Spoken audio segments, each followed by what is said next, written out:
cosas que sentí en mi corazón hacer en el primero o el segundo culto que hicimos aquí en esta iglesia hace ya 20 años atrás.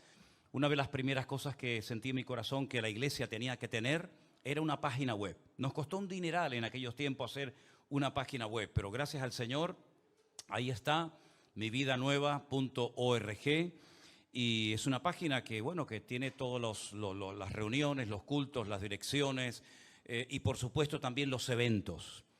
Donde pone Eventos Vida Nueva, usted entra y ahí están los teléfonos, los correos electrónicos, los lugares, los días, todo para que la gente que no se ha anotado a esos eventos, a esos congresos, lo pueda hacer lo antes posible. ¿Por qué decimos que se anoten? No porque estemos cobrando entrada, ni muchísimo menos, sino porque los lugares que hemos alquilado o nos han prestado en alguna ocasión, son un aforo limitado, si no pueden entrar todas las personas que quieran. De hecho, hemos tenido en lugares más gente fuera que dentro, porque no cabían. Entonces, si usted quiere estar en el culto del principio a fin y no perderse la actividad, pues tiene que anotarse y decir, vamos a ir tal día, tantas personas, nos vamos a quedar a la cena o después del culto nos vamos. En fin, toda la información está ahí. Yo espero que le echen un vistazo y que les sea de utilidad, porque para eso se ha publicado, ¿de acuerdo? Por otra parte, decirles que hay personas que siguen fielmente todos los días, de lunes a viernes, los devocionales que hacemos. Todos los años, o en los últimos años, hemos publicado un libro que es de trabajo. No es el típico devocional que tú lo abres, lo lees y ya está todo hecho. Nosotros no trabajamos de esa manera. Yo doy un devocional en directo todos los días, ya digo, de lunes a viernes, 9 de la mañana aquí en Canarias. Claro, decir los horarios en otros países pues sería imposible, pero bueno, para eso también sirve el Internet. Y hay un manual, un libro de devocionales donde está la misma lectura que yo leo todos los días. Y luego hay una serie de cosas que uno tiene que trabajar, uno tiene que reflexionar, uno tiene que meditar en torno a lo que ha leído, para que de esa manera el devocional sea algo interactivo. O sea, yo doy una parte, pero luego el que lo ha escuchado tiene que trabajar y reflexionar y meditar a lo largo del día en lo que ha estado escuchando, en lo que ha estado viendo. Entonces la gente nos dice, ¿ustedes venden en la iglesia esos devocionales? Los hemos pedido, pero aún no han llegado. Saben que en las Islas Canarias es como si viviéramos en, no sé, en el extremo de la tierra, porque en la península, por ejemplo, a veces uno pide algo por Amazon y te llega prácticamente el mismo día o al día siguiente. Pero aquí en Canarias, como vienen barcos de vela y estamos tan lejos, pues a veces el barco se pierde, llega por Cabo Verde, se va por el Caribe y el piloto pues a veces no encuentra el puerto, ¿no? Entonces hemos pedido algunos devocionales para que ustedes lo puedan tener, pero aún no han llegado. De todas maneras, si están interesados y quieren pedirlo ya, pues en Amazon se pide el devocional y ellos se encargan de decirle cuánto vale, le van a pedir sus datos, su dirección, para que usted lo tenga en su casa, pues si puede ser antes de que comience el año que viene, sería lo ideal. Les confieso algo, yo todavía no lo tengo. Yo todavía no tengo el devocional del año que viene, espero que llegue antes de que empiece el año, si no tendré que improvisar cualquier cosa, ¿no? Pero bueno, yo confío de que pueda llegar antes de que finalice el año. Vamos a orar en esta tarde y pedirle al Señor que esta palabra en la cual vamos a estar reflexionando pues sea de bendición para nuestras vidas y que nos sirva no solamente para decir, fui al culto, escuché una predicación, un mensaje más, sino que a ti te sirva en tu desarrollo, en tu crecimiento espiritual, en tu relación con el Señor. Que no vayas acumulando y acumulando información y bueno, ahí se queda, sino que sea algo que te ayude a decir, bueno, esto me va a ayudar a mí esta semana a la hora de tomar decisiones o a la hora de, en fin, de hacer o decir cualquier cosa que sienta mi corazón hacer. Vamos a orar, por favor. Padre Celestial, te damos gracias en esta tarde, buen Dios, por el privilegio una vez más que nos das de reunirnos, de estar en este lugar en torno a tu palabra. Te pedimos, Señor, que tú nos ayudes a estar atentos, a poder captar el mensaje que tú tienes para cada uno de nosotros en el día de hoy. Bendice nuestras vidas, a todos los hermanos que están en sus hogares, en las diferentes congregaciones, viendo este culto. Señor, que la palabra les llegue sin ningún problema y que también allí donde están puedan gozarse y puedan abrir su corazón de par en par a lo que tú tienes preparado para nosotros en el día de hoy. Nos ponemos en tus manos y pedimos tu bendición en el nombre de Jesús. Amén y amén. Hermanos queridos, quiero llevarles nuevamente al Salmo 16, salmo que se ha leído esta tarde aquí. Es un salmo de David, escrito por el rey David. Y los salmos hay que leer lo que pone antes. No me refiero al título, porque el título es algo inventado, pero a veces en el primer versículo, en la parte de arriba del versículo, nos da una información. Por ejemplo, en este salmo dice Michtán de David. En otras veces pone Masquil, otras veces pone Mishmor. En este caso pone Michtán de David. Es decir, es un salmo que escribió David, pero se escribió para ser cantado con un instrumento musical que se llamaba así, Michtán, que no sabemos realmente cómo era, pero que iba a ser el instrumento que David iba a utilizar para cantar a Dios, para alabar al Señor con la hermosa letra de este Salmo 16. A lo largo de este salmo vemos varias cosas importantes. Primero, la confianza absoluta, sin género de dudas, que David tenía en su Dios. David nunca dudó de la existencia de Dios.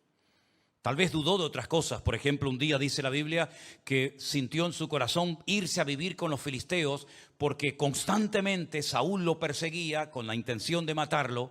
Y entonces David dice, algún día este hombre me va a matar, prefiero irme a vivir con los enemigos y por lo menos a ver si me perdonan la vida.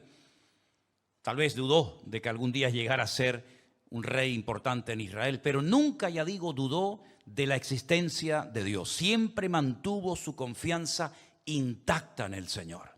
Yo no sé si han notado, pero prácticamente todo lo que nos rodea, los medios de comunicación, las tertulias, el periódico, la información que recibimos, la publicidad, es como un ataque a nuestra fe en Dios. Es como si intentaran quitar a Dios de la sociedad, quitar a Dios de la vida de los niños, de los jóvenes. No se menciona nada, para nada a Dios, ni su palabra, ni la obra de Cristo, en absoluto. Es como si no existiera este tema, ¿verdad? Y no es que no sepan que existe. De hecho, hay un periodista que yo de vez en cuando lo sigo y escucho lo que él dice, y tuve la oportunidad de conocerlo viajando desde Guatemala hacia España. Pues tuve la oportunidad de acercarme a él y de saludarlo.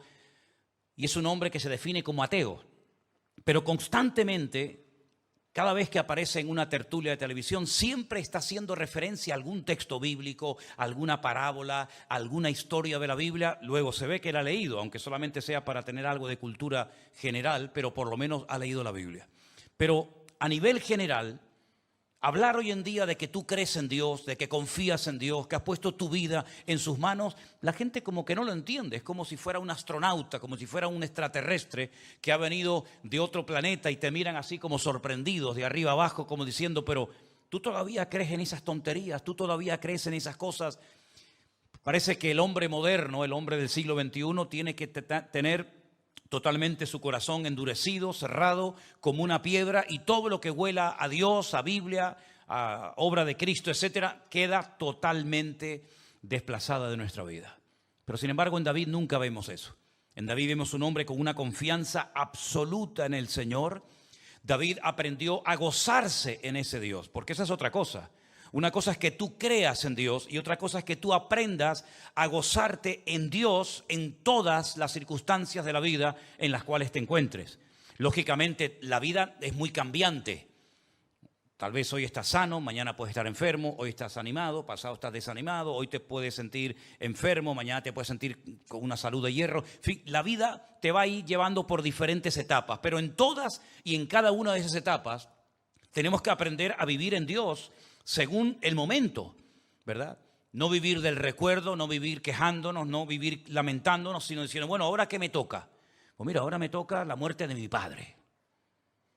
Es un duro, ¿no? Un golpe, ¿verdad? No somos de piedra, tenemos emociones, tenemos sentimientos, pero en medio de mi dolor, en medio de ese golpe duro, pues yo me agarro y me aferro al Señor, y mañana vendrá tal vez un tiempo de gozo, un tiempo de alegría, tal vez conseguiré un éxito en mi vida deportiva o profesional, y a lo mejor dentro de un par de años pues resulta que me encuentro en la cama de un hospital pasando una enfermedad o necesitando ser operado de cualquier asunto. Pero da igual, sí, nuestra vida, si está centrada en el Señor, si está bien cimentada en la palabra de Dios, vamos a saber adaptarnos y comportarnos en cualquier momento y circunstancia de la vida en la que nos encontremos. Fíjense, por ejemplo, que cuando un hijo de David, no estamos hablando de un extraño, estamos hablando de un hijo de él, Absalón, lo quiso matar y quiso ocupar el trono de su padre y tuvo que salir corriendo porque créanme que su hijo Absalón lo quería matar. Él compone un salmo y se alegra en el Señor y se goza en el Señor porque él sabe que Dios tiene todo bajo control, a pesar de que tiene que salir huyendo de su casa. Dice que subió descalzo el monte de los olivos llorando, y algunos aprovecharon para maldecirle, ¿verdad? Y para decirle todo tipo de barbaridades, aprovechando el momento de bajón, del dolor de David. Pero él se pone a cantar y se pone a alabar al Señor en medio de semejante varapalo que estaba pasando en ese momento. En otras palabras, David, cuando confía en el Señor, sabe que Dios no solamente es algo que nos ponemos como una chaqueta, como un uniforme cuando vamos al templo, cuando iba a una sinagoga a alabar a Dios, o cuando cogía el arpa para cantar al Señor y luego se quitaba a Dios de encima y búscate la vida como tú puedas, ¿no? No, David fue un hombre que supo meter a Dios en todos los aspectos de su vida. Le enseñó a la gente a estar cerca de Dios, se llevó a Dios a la guerra, se gozó en Dios en tiempo de paz, en tiempo de guerra. Llevó a Dios a su familia poniéndole nombres bíblicos con una connotación y un significado bíblico extraordinario a muchos de sus hijos. Fíjate, Absalón, ¿no? Mi padre es paz, Elisama, mi Dios oye, Elifelet, mi Dios liberta, y tantos nombres que le ponía a sus hijos porque él trasladó su experiencia con Dios, su relación con el Señor al seno familiar. Eso es algo que yo no entiendo. Yo no entiendo cómo hay personas que en el culto parecen que son verdaderamente cristianos, seguidores de Cristo, amantes del Señor, y luego llegan a sus casas y su casa, su familia es un desastre. Hay un divorcio, se ha producido un divorcio entre lo que es el culto, la iglesia, y lo que es la vida privada, la vida familiar, y eso no puede ser así, porque donde pasas más tiempo es en familia, no en la iglesia.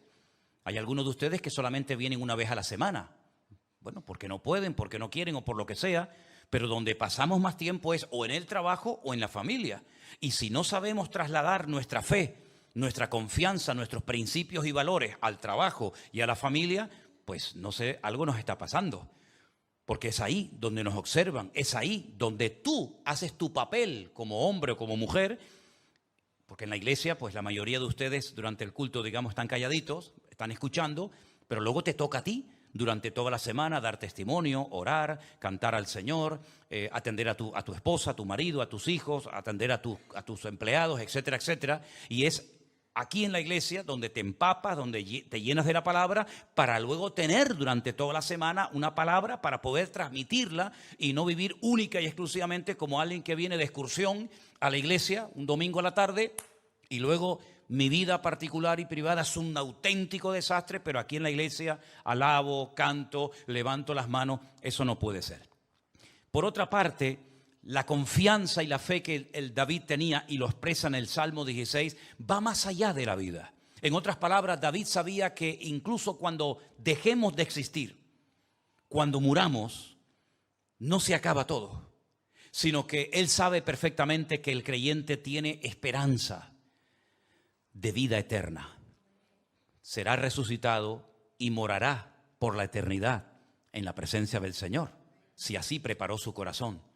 Y fíjate que David, una de las cosas que a mí me llama mucho la atención de él, es que cuando se pone a componer, porque la mayoría de los salmos son o canciones de alabanza y de adoración al Señor, o canciones en una línea profética, ¿verdad?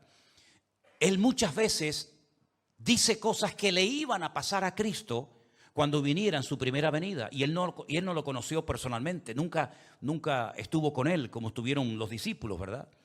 Pero por ejemplo, si ustedes se dan cuenta, en el versículo 10 del Salmo 16, él escribe unas palabras que todos las conocemos. Ahí las tenéis, si quieren leerlas conmigo. Porque no dejarás mi alma en el Seol, ni permitirás que tu santo vea corrupción. ¿Quién dijo esas palabras? Esas palabras las dijo Cristo en la cruz, cuando estaba a punto de morir. Las dijo, por supuesto, citando el texto bíblico. Yo le voy a poner la fonética del texto, creo que le dije arriba que lo anotaran, para que ustedes, si quieren, se aprendan ese versículo como el mismo Señor Jesucristo lo pronunció en la cruz cuando estaba a punto de morir. Ahí lo tienen. ¿Son capaces de leerlo? Está en fonética, no le puse la letra en hebreo para que la pueda leer cualquiera. Ki lo ta'azov nafshi li sheol lo titen hasideja lirot shachat.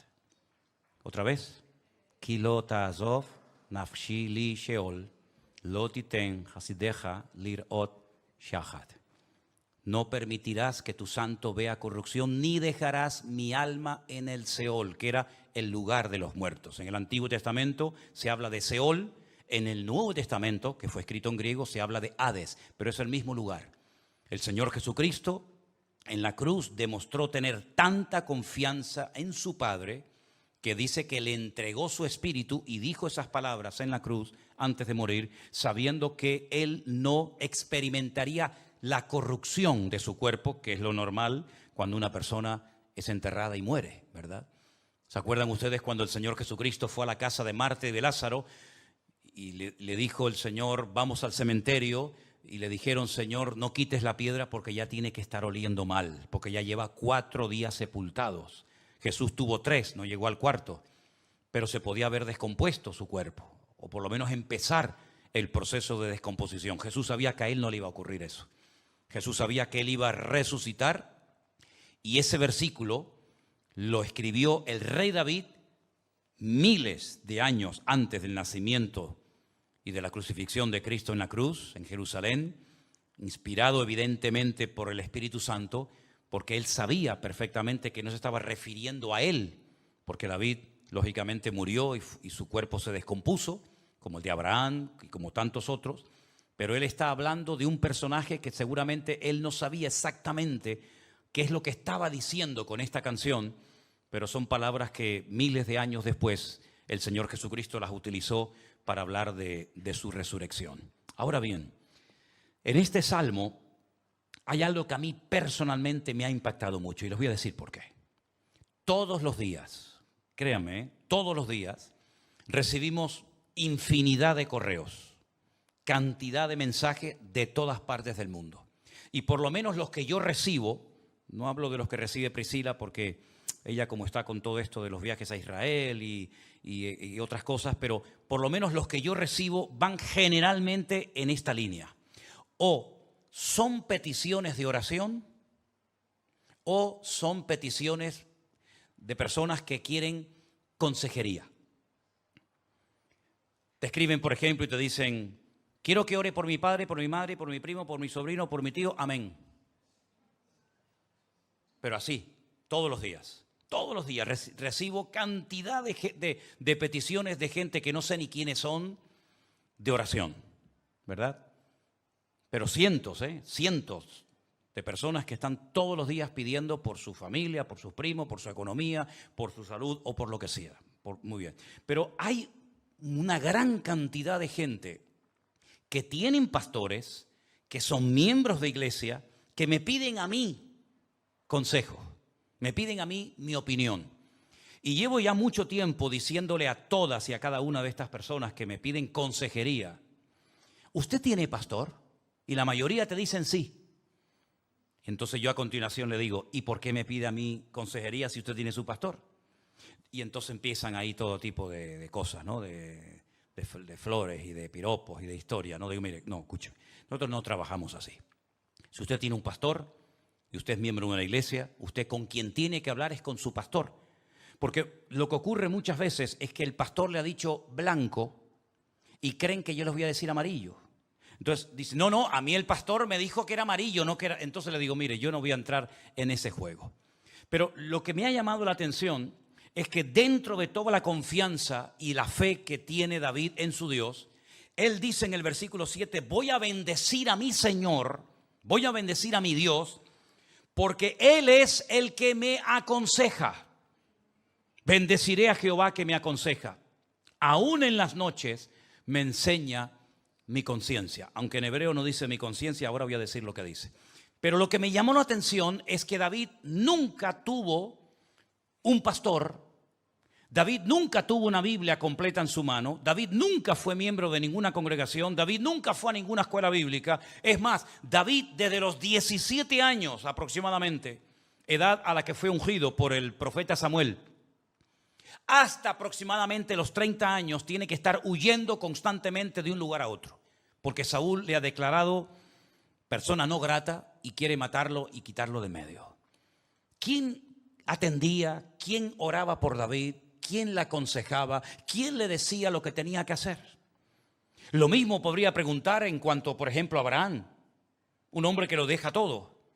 Podría preguntar lo mismo, por ejemplo, de Daniel. Podría preguntar lo mismo de José o de tantos y tantos personajes de la Biblia. El título del mensaje de hoy es ¿quién es tu consejero? ¿Quién es el que te aconseja? Lamentablemente, yo veo que la consejería ha sustituido al estudio de la palabra de Dios. Porque la mayoría de la gente que pide consejería, si leyeran la Biblia, no necesitarían recurrir tanto al consejo de un pastor, de un hermano o de quien sea. El problema grande que muchos creyentes tienen, espero que se den cuenta y que este mensaje sirva por lo menos para eso, es que no leen la Biblia, no escudriñan las Escrituras. Son gente que vive de cultos. Escuchan un devocional un día, vienen a un culto una vez a la semana o dos o cuando sea, pero no tienen una comunión diaria con el Señor. No saben lo que es esperar en Dios, lo que es decir, bueno, no entiendo este salmo, voy a ver si aquí me da la explicación, y si no me voy a un diccionario, y si no me compro un comentario bíblico. No hacen eso. Entonces, como se les presentan un montón de situaciones en la vida, laborales, familiares, económicas, físicas, etcétera, etcétera, como no tengo base bíblica, como no sé lo que mi Dios me dice en cuanto a lo que tengo que hacer o decir en esta situación, pues me voy al pastor.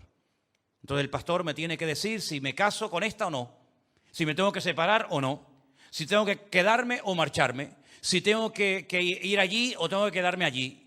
Entonces el pastor se ha convertido en el confesor. ¿Se acuerdan del confesor católico? ¿Se acuerdan cuando la gente iba? Ustedes iban, bueno, yo sé que ustedes a lo mejor no, porque a lo mejor esta vez en otro nivel espiritual, ¿no? Pero ¿cuánta gente iba al confesor y le contaba la vida? Y entonces el cura le decía más o menos lo que tenía que hacer, le daba consejos y la gente se iba como aliviada. Los pastores no están para eso. Los pastores no están para decirle a la gente lo que tiene que hacer. Yo estoy para predicar la palabra del Señor y no siempre la gente quiere hacer caso a lo que dice la palabra de Dios. Por eso hay gente que le preguntan a 5 o 6 pastores y se quedan con la opinión que más les gusta. Porque lamentablemente a veces sobre un tema importante no todos los pastores te van a decir lo mismo, ¿verdad? Pero lo que quiero decir con esto es que David aprendió a consultarle a Dios sus necesidades, sus problemas, sus preocupaciones, sus temores. Y entonces dice la Biblia que Dios le daba consejo. Porque hay un versículo que todos lo conocemos, yo creo que de memoria, lo vamos a poner ahí, es Isaías capítulo 9, que no sé por qué generalmente son versículos que se suelen leer en la época de Navidad, en la época del mes de diciembre, ¿no? Pero es un pasaje tremendamente interesante que deberíamos de tenerlo presente todos los días de nuestra vida. Isaías capítulo 9, versículo del 6 al 7. Porque un niño, escuchen esto, un niño nos es nacido, hijo nos es dado, y el principado sobre su hombro, y se llamará su nombre admirable, consejero, Dios fuerte, Padre eterno, príncipe de paz. ¿Cuántos dicen amén? No me lo quites, déjalo ahí. Ahí se habla de un niño. ¿De qué niño se está hablando? Porque antes de responder, el profeta Isaías dice que un niño va a nacer, no una niña, un niño va a nacer, y ese niño va a tener esas características. Será Padre eterno, príncipe de paz, admirable, consejero, etcétera, etcétera. Lógicamente, ¿de quién estamos hablando, hermano? Estamos hablando del Señor Jesucristo. Si no, Él es nuestro admirable, lo adoramos, lo amamos, lo honramos, lo bendecimos, queremos obedecerle, sí. Pero no te olvides que dentro de los títulos que ahí aparecen, que son extraordinarios, hay uno que para mí en esta tarde quiero destacarlo por encima de los demás. Y dice que Él es nuestro consejero. ¿Cuántos dicen amén? Él es nuestro consejero. Ponme el siguiente versículo. Y dice lo siguiente. Lo dilatado de su imperio y la paz no tendrán límite sobre el trono de David y sobre su reino, disponiéndolo y confirmándolo en juicio y en justicia desde ahora y para siempre. El celo de Jehová de los ejércitos hará esto. No es un niño normal y corriente, no es un rey que iba a nacer, que ya nació y que ya no tiene nada que ver con la parte que nos corresponde a nosotros. No, no, no. Está apuntando 100% a la figura de Cristo. Y cuando el Señor Jesucristo nació, pues se cumplió que ese niño que iba a venir en forma humana ya habitó entre nosotros, y dice la Biblia, y vimos su gloria. Por eso dice la Biblia que Cristo tiene que ser el consejero más importante y primero de nuestra vida. Y antes de ir al médico, antes de ir al pastor, antes de ir al banco, antes de ir al padre, antes de ir a un amigo, a quien hay que ir en primer lugar siempre es a nuestro consejero, que es el Señor. ¿No dice la Biblia que hubo un rey que en su enfermedad no buscó primeramente al Señor, sino que recurrió primeramente a los médicos? ¿Está mal ir a un médico? No, en absoluto. Pero lo que pasa es que dice que primero buscó la ayuda de los médicos y en su enfermedad no buscó a Dios. Y cuando nosotros decimos, y lo hemos dicho un montón de veces, que Dios es lo primero y lo más importante en nuestra vida, decirlo no cuesta nada. Lo puede decir cualquiera. Pero luego en nuestras decisiones, en nuestra conducta diaria, en nuestra forma de hablar, nuestra forma de comportarnos, todo eso que hemos declarado tiene que ser demostrado. Cuando tengo un problema, al primero que tengo que recurrir es al Señor.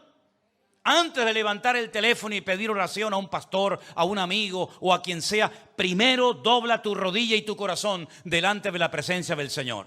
Oye, que te hace falta sabiduría, que no sabes lo que tienes que hacer, estás un poco preocupado y será el tiempo de quedarme, me tengo que ir y esto y aquello. Vete al Señor, porque el Señor siempre, siempre, si le buscas de corazón, el Señor siempre te va a responder. La lista es interminable. Miren, por ejemplo, el caso de Gedeón. No tengo tiempo para explicar todo, pero ¿quién no conoce a Gedeón? Gedeón era un campesino muerto de miedo, que estaba dentro de una cueva, ¿verdad? Aventando el trigo porque le daba miedo hacerlo fuera, no sea que vinieran los enemigos y le robaran la cosecha. Y cuando el Señor lo llama, él no sabe ni por dónde empezar. Pues yo soy un campesino, yo no sé ni qué hacer, yo no soy un hombre de guerra, yo no soy un soldado, yo no soy un militar. Y además le dice al ángel que le habla, ¿y dónde están todas las maravillas que nuestros padres nos contaron? Porque yo no veo ninguna. Dios habrá hecho cosas muy bonitas y muy espectaculares en el pasado, pero nuestro presente es un desastre. No vivimos en paz, nos roban las cosechas, estamos siendo pisoteados constantemente y humillados por el enemigo, hasta llegar a quejarse contra Dios. Y cuando Dios le dice que Él es el que va a traer libertad al pueblo, Él dice, ¿quién yo? Y no se considera ni digno ni capacitado. Y entonces es cuando él ora, busca al Señor y el Señor le da consejo y le muestra exactamente la estrategia que tiene que llevar a cabo para ganarle al enemigo. Incluso llega un momento en el que el Señor le dice, tienes demasiado gente contigo, ¿eh? Hombre, cuanto más mejor, ¿no? Dice, no. No, porque al final resulta que como sois muchos y tan poderosos, a ver, al final, si se va a llevar la gloria el ejército en vez del Dios de Israel. ¿Me explico por dónde voy? ¿Me entienden? Ayer le hacía esta pregunta a un hermano en Tel Aviv, que probablemente esté viendo el culto ahora, mi hermano Adolfo. Cuando termine todo esto, ¿quién se va a llevar la gloria, hermanos? Me refiero a lo que está pasando en Israel. ¿El ejército se la va a llevar? Se va a llevar la gloria al ejército, los reservistas, los 350.000 hombres que se enrolaron en el ejército para vencer al enemigo. ¿Esos son los que se van a llevar la gloria? ¿Quiénes se van a llevar la gloria? Los homosexuales de Tel Aviv que están haciendo reuniones de oración entre ellos para clamar a Dios para que no los maten, ¿esos son los que se van a llevar la gloria? ¿Quiénes se van a llevar la gloria? Los ultraortodoxos que no creen en Cristo y que cuando escuchan su nombre escupen contra el suelo, pero se van al muro de los lamentos a leer un montón de salmos, porque a través de la lectura de esos salmos puede venir la liberación al pueblo. ¿Quién se va a llevar la gloria después de todo esto? Yo creo que cualquiera menos Dios, lamentablemente. Sin embargo, el Señor le dijo a Gedeón, para evitar que la muchedumbre se lleve la gloria, dile a todos los que tengan miedo que se vayan a su casa. Oye, se fueron un montón, ¿eh? Se ve que mucha gente estaba allí por obligación, pero no porque realmente querían estar. Y le dice el Señor, aún tienes demasiada gente. Llévalos al río a que beban agua. Y fíjate cómo beben. El que se agacha, el que se lleva el agua a la boca, y Dios hace otra vez otra limpieza. Y al final lo manda a la guerra con 300 campesinos desarmados, con un shofar y con un candil. Y así dice la Biblia que le ganaron al enemigo. ¿De dónde sacó Gedeón esa estrategia? ¿Quién le mostró a Gedeón lo que tenía que hacer y lo que no tenía que hacer? ¿Con cuánta gente tenía que ir a la guerra y a cuántos tenía que despedir? ¿Quién le dijo todo eso? No tenía pastor, no tenía iglesia, no tenía Biblia. Se lo dijo el Señor, porque cuando buscamos al Señor y lo ponemos en primer lugar en nuestra vida, el Señor te va a decir lo que tienes que hacer y lo que no tienes que hacer. ¿Cuántos dicen amén?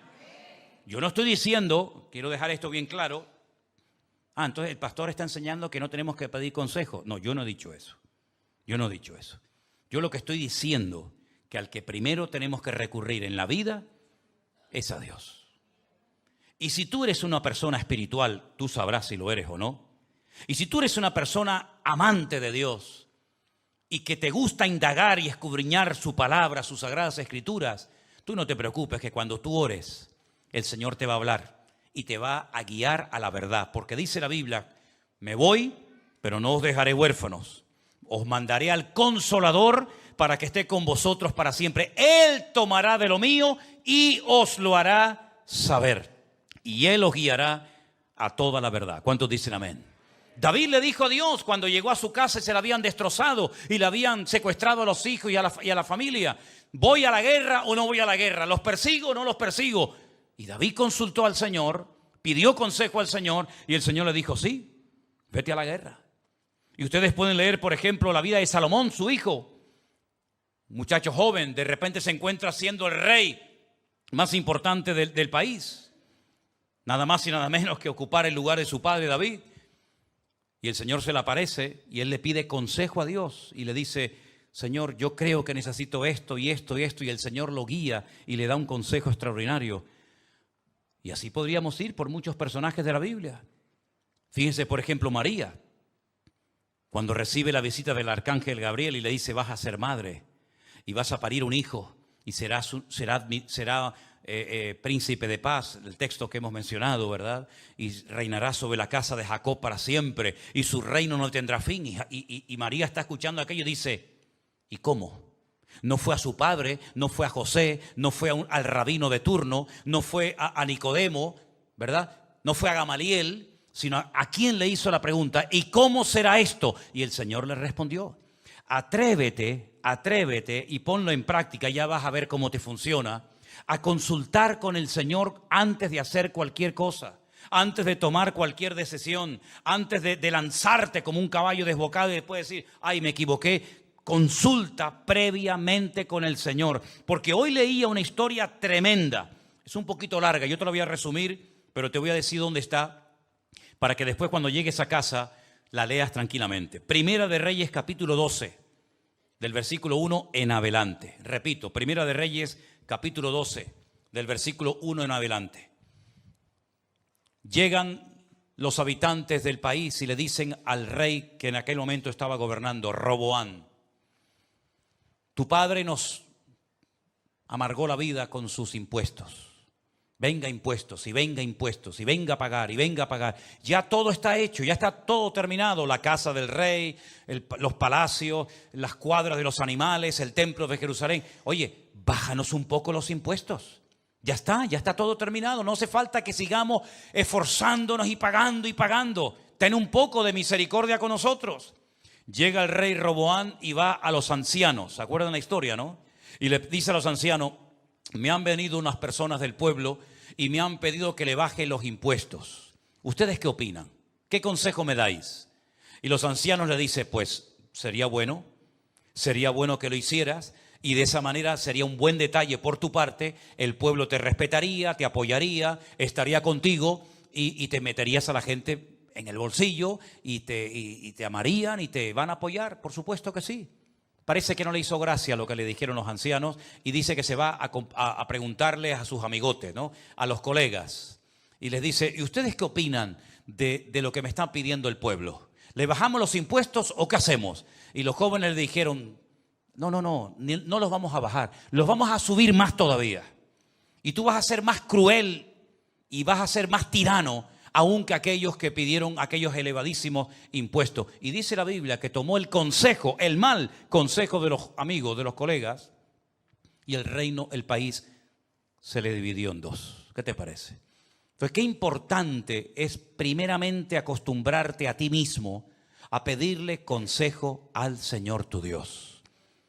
Te recuerdo que en Isaías capítulo 9, del versículo 6 en adelante, uno de los títulos que tiene nuestro Señor es precisamente el de consejero.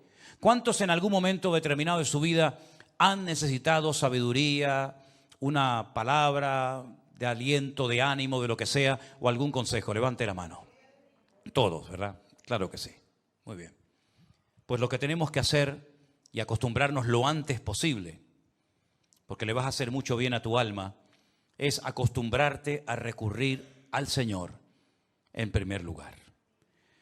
¿Cuántas veces yo he dicho, y lo quiero repetir en esta tarde, y no sé por qué digo esto, porque no tenía pensado decirlo, pero lo voy a decir? Cuando estés desanimado o desanimada, cuando estés enfadado, no tomes decisiones. Todo te va a salir mal. Créeme, estás desanimado. No han salido las cosas como tú esperabas. Pensabas que todo iba a ser diferente. No tomes ninguna decisión ni hoy, ni mañana, ni pasado mañana, porque te puedes equivocar. ¿Tú no crees que Dios a veces permite ciertas y determinadas cosas para que aprendamos aspectos de la vida que no los vamos a aprender leyendo un libro ni viendo una película de televisión, sino pasando por esa circunstancia y por esa prueba que Dios ha permitido que pases? Y bueno, y si estás enfadado por lo que sea, porque crees que te han tratado injustamente, porque crees que no merecías el trato que te están dando, entonces tomas una decisión en enfado y dentro de una semana, 10 días, dices, me equivoqué, metí la pata. Encomienda al Señor tu camino. Confía en Él y Él hará. ¿Por qué encomendamos al Señor nuestra vida? ¿Por qué oramos al Señor? Y la otra parte del versículo como que la saltamos. Y Él hará. ¿Por qué no esperas a que Él haga? ¿Por qué quieres hacerlo tú? Recuerda el versículo, encomienda al Señor tu camino, número 1. Número 2, confía en Él. Número 3, y Él hará. ¿Cuándo me va a responder? ¿Cómo lo hará? No lo sé. No lo sabe nadie. Pero esa es la promesa del Señor. Si tú lo haces, si tú te adelantas antes de que Dios haya hablado claramente acerca de lo que tienes que hacer, te puedes volver a equivocar. Y yo creo que ya tenemos una trayectoria y una edad en la vida para corregir ese hábito, ese mal hábito de aprender a base de errores. Ay, tropecé. Dicen que no hay ningún animal que tropiece 2 veces en la misma piedra. Ninguno. Pero el ser humano sí. Pero entonces ¿no será mejor quitar la piedra para no tropezar más en ella? Porque si siempre estás tropezando en lo mismo, ¿por qué eso no lo quitas de una vez de tu vida? David le dijo al Señor, Señor, te bendigo. No solamente porque me has guardado en la guerra. No solamente porque me cuidas y me bendices y me has ayudado a alegrarme y a gozarme, sino también te bendigo porque tú eres mi fiel consejero. ¿Cuántos dicen amén? Y cuando dice David, aún en las noches me enseña mi conciencia, en el hebreo dice mis riñones. Porque los riñones en hebreo siempre se atribuye, digamos, a la parte pensante, ¿no? A la parte intelectual, por decirlo de alguna manera. El Señor puede hablar a tu corazón, el Señor puede hablar a tu conciencia, por supuesto. El Señor puede hablar a tu mente, pero sobre todo las cosas profundas de Dios, las habla directamente a nuestro espíritu. Y nuestro espíritu es la parte más íntima y más recóndita de nuestro ser. Te puedes dar a conocer cuando hablas, cuando reflexionas, cuando opinas sobre un tema, pero la parte más profunda que solamente conoce el Señor es tu espíritu, el cual Él te lo ha dado para comunicarse contigo en momentos de angustia, en momentos de soledad, en momentos en los que lo ves todo negro y pareces que no hay ninguna salida. Pero ese espíritu que llevas dentro, que Dios te lo dio, el Señor te lo dio, necesita tiempo para conectarse con el Señor. Y te voy a poner un ejemplo que lo vas a entender fácilmente. Nosotros tenemos la gran bendición de poder comunicarnos con Dios todos los días, a la hora que queramos, en la posición que queramos y cuantas veces queramos. Pero en el Antiguo Testamento, antes de que viniera el Evangelio, la gracia del Señor Jesucristo, solamente una vez al año, hermanos, qué tremendo, solamente una vez al año se podía entrar en lo más íntimo del templo, y no todo el mundo, sino solamente una persona, el sumo sacerdote. Y allí él estaba. Previamente había presentado su sacrificio, se había limpiado, se había purificado, había hecho todo lo que tenía que hacer. Y allí a solas, él y Dios, Dios y él, allí había una íntima comunión tremenda, la criatura con el Creador. Y luego salía y bendecía al pueblo. Ya esa figura, esa liturgia ya no existe. Hace 2000 años que eso ya no se hace, porque no hay ni templo, ni sumo sacerdote, ni sacrificios, ni nada. Ahora todo ha cambiado, ahora todo es diferente. Dios ha roto todo eso y ha creado, nos ha dado algo mejor, dice la Biblia, sobre mejores promesas, un mejor pacto. Lo que nos permite a todos y a cada uno de nosotros entrar en la presencia de Dios cuantas veces queramos, cuantas veces lo anhelemos o no. Podemos entrar todos los días a la presencia y debemos entrar todos los días a la presencia del Señor. Pero ojo, no tengas prisa. Aprende a esperar en el Señor, a que Él te responda. Y acepta también un no por respuesta. Porque hay personas que quieren una respuesta de Dios. No quieren recibir otra respuesta. Y yo siempre he dicho que Dios puede responder con un sí rotundo, con un no, o guarda silencio, lo cual quiere decir que no es el momento para darte una respuesta. Dios espera nuestra madurez, porque en base a nuestra madurez seremos capaces de esperar o no.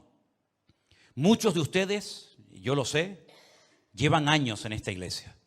Llevan escuchando muchos mensajes de parte de diferentes personas que suben a este púlpito semanalmente a predicar la palabra. Todo lo que usted ha oído, usted tiene que aprender a llevarlo al terreno de la práctica. Porque si mañana cerraran las iglesias, si mañana perdiéramos el contacto a través de las redes sociales o personalmente, solamente Dios lo sabe, ¿cómo viviría usted su relación con Dios? ¿De quién dependería usted? Ya no hay culto, ya no hay internet, no hay canal de Facebook, no hay YouTube, no hay nada. Pero todo este tiempo Dios nos ha ido preparando y preparando y preparando para que aprendamos a depender única y exclusivamente de Dios. Usted necesita una palabra, busque a Dios. Espere en el Señor.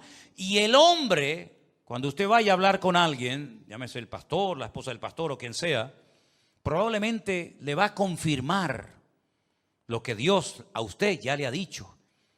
Pero nosotros no estamos aquí para guiar a la gente y para decirle a la gente lo que tiene que hacer y lo que no tiene que hacer.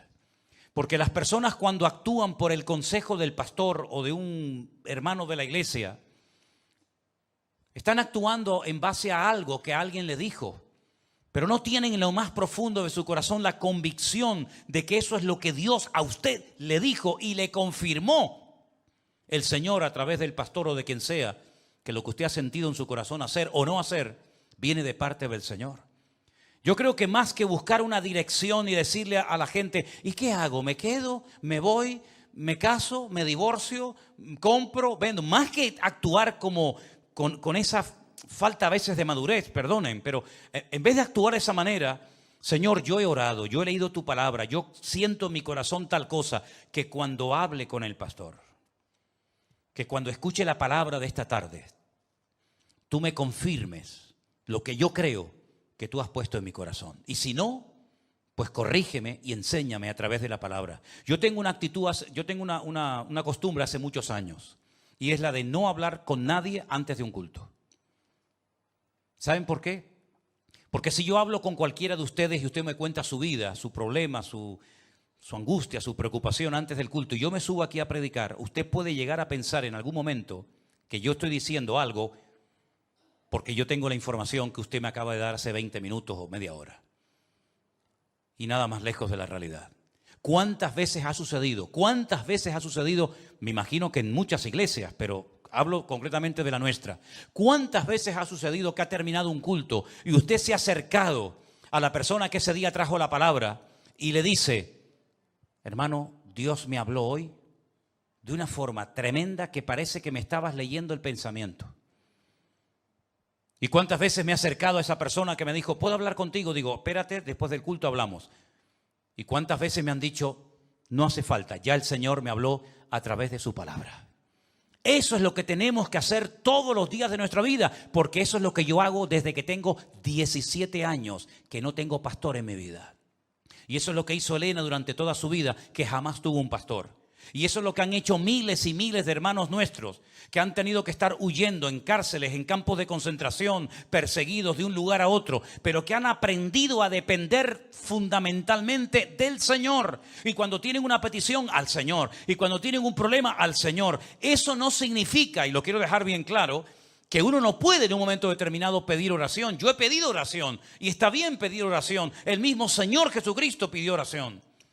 Pero lo primero que tenemos que hacer en nuestra vida, antes de hablar con cualquier persona, es orar, buscar al Señor, leer en su palabra. Y entonces estoy seguro que si esa costumbre la desarrollamos en nuestra vida, no va a hacer falta tantas veces pedir un consejo, porque el Señor dice aquí: lo bendeciré, porque Él es el que me aconseja, porque yo lo he puesto siempre delante de mí, porque Él está a la diestra, no seré conmovido, y por eso se alegra mi corazón, y por eso se goza mi alma, y por eso mi carne también reposará confiadamente, porque tú me mostrarás la senda de la vida, porque he descubierto que en tu presencia hay plenitud de gozo y hay delicias a tu diestra para siempre. ¿Cuántos dicen amén?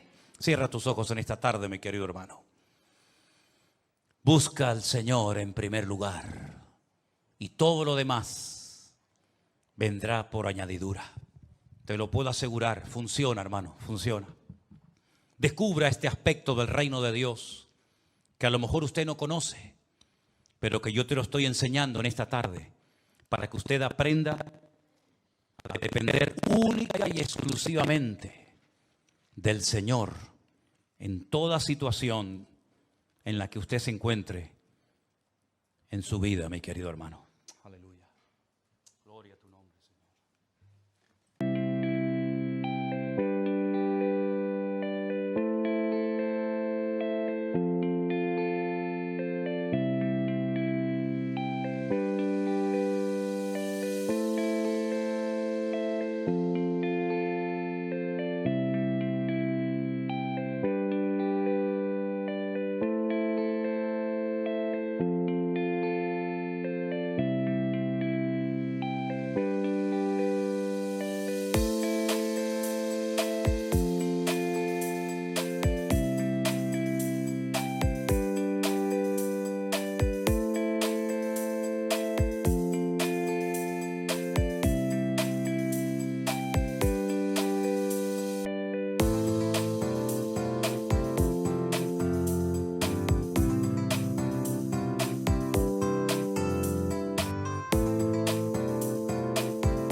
precious love, the stars spell out.